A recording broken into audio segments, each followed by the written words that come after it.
অনেকে আছে ক্ষমা করতে চায় না, কঠিন হৃদয়, পাথরের মতো শক্ত হৃদয়, মাফ করতে চায় না কাউরে।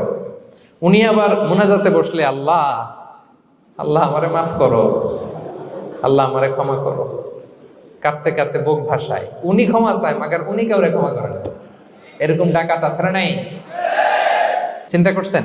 উনি ক্ষমা চায় আল্লাহর কাছে, কিন্তু উনি ক্ষমা করে না। প্রিয় ভাইরা, ক্ষমা করুন। যে ক্ষমা করে সে ক্ষমা পায়। আচ্ছা, একটু চোখটা বন্ধ করে, চোখ বন্ধ করলাম আমি, জানা অজানা পাপের পাহাড়ের দিকে তাকালাম। এবার একটু চিন্তা করেন যে কি পরিমাণে ক্ষমা আল্লাহর পক্ষ থেকে আমার জন্য প্রয়োজন। চিন্তা করেছেন? এবার চোখ খুলুন, পাপের পাহাড়ের দিকে একটু তাকান। আপনার আপনার জানা অজানা যে পাপের পাহাড়, তাকান এবং ভাবুন এগুলোর জন্য কি পরিমাণে ক্ষমা আল্লাহর পক্ষ থেকে আপনার দরকার, প্রয়োজন। সেই প্রয়োজনের তাগিদে হলেও ক্ষমা করুন। খেয়াল রাখবেন, যে ক্ষমা করে সে ক্ষমা পায়।